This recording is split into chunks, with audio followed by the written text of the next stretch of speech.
nous avons fait preuve de multiples stratégies. Nous avons compris que notre peuple, dans les banlieues en Occident, bien souvent certains étaient dans une démarche religieuse, musulmane, d'autres étaient des évangélistes, etc. Et nous avons décidé de parler un temps leur langage. Parce qu'on dit que si vous voulez convaincre quelqu'un, il faut être capable de parler son langage pour le toucher. Si vous le stigmatisez en le traitant d'aliéné, il ne vous écoutera jamais. C'est ce qu'on appelle l'intelligence. Et lorsqu'on a été capable de devenir suffisamment audible auprès du peuple et de la rue, nous avons fait ce que nous avions depuis le départ prévu, c'est-à-dire que nous avons décidé de revenir à la source originelle de nous-mêmes, qui est le vaudou en tant que tel, la cosmogonie africaine. Et nous avons décidé de faire le pèlerinage à Ouida et de rentrer dans ce processus initiatique dont mes parents sont originaires, en tout cas une partie de ma famille est originaire, ce qui m'a permis de faciliter cette démarche-là, de telle sorte qu'aujourd'hui je suis proche du roi du vaudou aujourd'hui, Dagbo Una Unan II, d'accord, le fils de son prédécesseur, qui est l'autorité suprême du vaudou. Mais pourquoi je vous parle de tout ce chemin? Je vous parle de tout ce chemin pour vous rappeler une chose. Oui, le retour à soi est vital pour que notre peuple puisse fonctionner. Mais non, la stigmatisation de notre peuple, qui est dans les religions dites révélées, ne servira jamais à permettre que ce peuple puisse se réveiller. J'ai vécu pendant 7 ans au Sénégal. 6 ans. J'ai gravi tous les échelons médiatiques de cette capitale d'Afrique francophone en ce qui concerne les médias, qui m'a permis de toucher la masse africaine à la télévision. J'ai parlé leur langage pendant un temps. Et au bout d'un temps, lorsque j'ai été capable d'atteindre stratégiquement la masse critique, j'ai commencé à dire systématiquement dans mes allocutions que les ancêtres nous préservent. Et bon nombre de frères et de sœurs qui sont des musulmans fondamentaux au Sénégal, pays majoritairement musulman, bon nombre de jeunes frères et sœurs ont commencé à dire, même si c'était des musulmans qui allaient à la mosquée et autres, ont commencé à dire que les ancêtres nous préservent. Et aujourd'hui, bon nombre de gens commencent à s'intéresser, non pas au Otep pour Otep, mais à la tradition originelle, au culte Yoruba, au vaudou, en tant que tel. Et toutes les cosmogonies africaines qui peuplent notre peuple. Parce que c'est ça dont il faut parler. N'était-il pas plus honorable pour Kémy Séba d'assumer dès le début sans complexe sa croyance vaudou, au lieu de chercher à la dissimuler, de formuler lors de ses allocutions des ambiguïtés de langage pour séduire une audience musulmane noire et endosser pendant près de 6 ans le rôle d'un agent infiltré au sein de la société sénégalaise. Pour au final, quel résultat?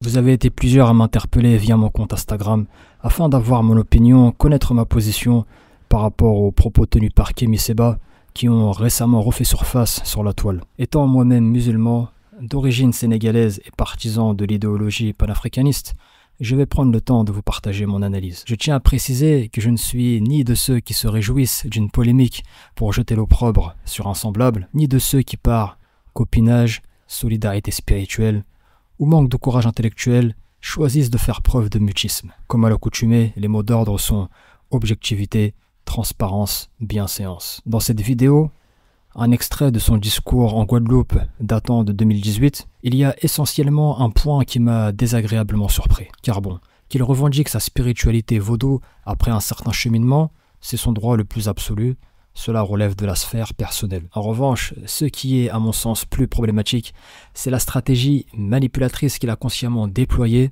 avec pour objectif d'inciter les partisans des religions dites révélées à abandonner leurs croyances pour rejoindre la sienne, le vaudou. Et ce, en infiltrant durant 6 années la sphère médiatique sénégalaise. Vous savez, tout ce schéma stratégique, cette communication calculée, préméditée, qu'il nomme intelligence, c'est bien ça le gros problème. Soyons honnêtes et objectifs. C'est loin d'être de l'intelligence, mais plutôt de la filouterie, de la tromperie et de la manipulation. Et cela est aux antipodes de l'idéologie même panafricaine, qui consiste à, rappelons-le, à fédérer, à unir l'ensemble des Africains et afro-descendants, tout en acceptant leur diversité, y compris religieuse, et non en cherchant à convertir qui que ce soit vers une quelconque spiritualité. Et oui, le panafricanisme authentique n'admet aucune forme de prosélytisme, mais garantit à chacun un espace dans lequel toute forme d'obédience trouve sa place. L'objectif ultime étant une Afrique forte, économiquement, militairement et culturellement. Tel est le socle instauré par les fondateurs de ce mouvement. Je vous renvoie à ma vidéo sur le panafricanisme authentique. Vous savez, personne n'est infaillible. L'imperfection est une caractéristique immanente à la nature humaine.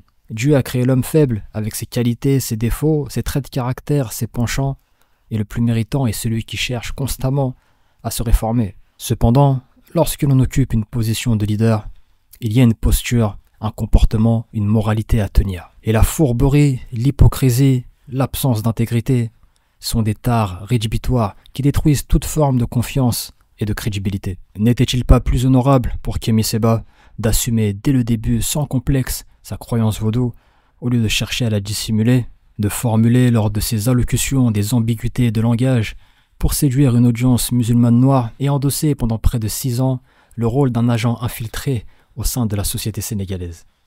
Pour au final, quel résultat? À l'heure actuelle, il y a toujours autant, si ce n'est plus, de musulmans au Sénégal et des mosquées continuent de voir le jour au fil des mois. J'en profite pour appeler aux kémites, qui n'ont de kémite d'ailleurs que l'appellation, mais dans le fond aucune pratique claire et définie, cette minorité bruyante qui s'agite sur les réseaux et ne produit aucun résultat sur le terrain, tous ceux qui se cachent derrière l'étendard du panafricanisme, uniquement pour propager leur haine viscérale envers les musulmans et les chrétiens noirs, ce message est pour vous. Tant que le son du clairon n'aura pas retenti, l'Afrique portera sur sa terre des musulmans noirs. Et croire le contraire, ce n'est pas se mettre le doigt, mais le bras dans l'œil. C'est quand même surprenant la manière dans laquelle l'être humain peut être accompli dans certains domaines et totalement déficient sur d'autres. Incapable d'assimiler des raisonnements pourtant si basiques. Car oui, je le précise une énième fois, les kémites pourront manifester toute la volonté du monde, user de toutes sortes de stratagèmes et bassesses pour tenter de faire apostasier les musulmans, les chrétiens ou les juifs noirs. Et malheureusement pour eux, la seule chose qu'ils récolteront, c'est une perte de temps et d'énergie. Car la diversité spirituelle et religieuse fait partie des règles immuables de ce monde, régies par Allah subhanallah wa ta'ala, le créateur de toutes choses. Et chercher obsessionnellement à contourner ces règles revient à vouloir empêcher le soleil de briller ou chercher à stopper une vague avec ses mains. C'est un non-sens. Et personnellement, pour avoir lu la plupart des ouvrages de Kémy Séba, il était évident pour moi, et je pense pour la plupart des musulmans noirs qui se reconnaissaient dans son combat, qu'il avait lui, en tant que traditionnaliste, compris et saisi cette vérité irréfutable, qu'il avait dépassé ce niveau d'étroitesse d'esprit. L'islam est la dernière des religions, destinée à l'humanité entière. Son message est universel, et ses adeptes représentent près d'un tiers de la population mondiale. Il n'y a pas un continent, pour ne pas dire un pays, où l'islam n'est pas présent.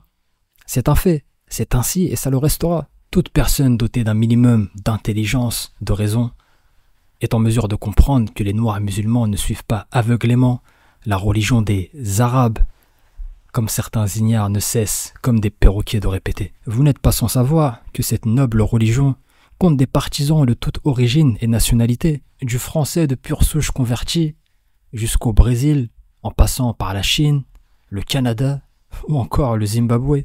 C'est bien plus qu'un cadre ou qu'un simple rapport entre arabes, noirs. La foi transcende les âmes pour s'adresser aux cœurs qui, eux, n'ont aucune distinction en termes de mélanine. Kémy Séba ne s'étant pas prononcé sur cette vidéo, si je ne me trompe, bon, le silence est également une réponse. On peut aussi s'interroger sur le timing dans lequel cette vidéo ressurgit après plusieurs années. À qui cela profite? Est-ce une volonté de ses ennemis de mettre à nu ses intentions en termes de prosélytisme, le plaçant ainsi en porte-à-faux vis-à-vis des musulmans noirs? Ou une autre stratégie interne de communication préméditée afin de réaffirmer, après un certain cheminement spirituel, son attachement à sa tradition ancestrale auprès de l'ensemble des kémites et principalement au sein de l'électorat béninois par rapport à son dessein politique? Allahu a'lam, Dieu est le plus savant. D'ailleurs, à propos de ses ambitions politiques, Kémy Séba, demain élu président du Bénin. Quel serait le sort des musulmans béninois? On peut s'interroger sérieusement au vu de ses intentions prosélytes. Quoi qu'il en soit, après avoir fait preuve de patience ainsi que d'une certaine ouverture d'esprit, force est de constater que les kémites ne sont manifestement pas prêts pour travailler sur un projet panafricaniste, de par leurs intentions et obsessions orientées sur le terrain religieux. En revanche, l'actualité nous démontre, avec la formation de l'AES, l'Alliance des États du Sahel, qui incarne à ce jour l'organisation panafricaniste la plus aboutie en termes de résultats, que les Noirs musulmans sont dignes de porter à bien ce noble projet qui consiste à affranchir l'Afrique du néocolonialisme et de participer à sa renaissance tout en garantissant à chaque Africain la préservation de sa religion ou de sa spiritualité, quelle qu'elle soit. Ibrahim Traoré, Assimi Goïta, Abdourahmane Tchani, 3 chefs d'État musulmans et noirs. C'est dans ce panafricanisme que je me reconnais et dans lequel nous devons investir nos efforts et apporter chacun d'entre nous, à notre niveau, notre part de contribution.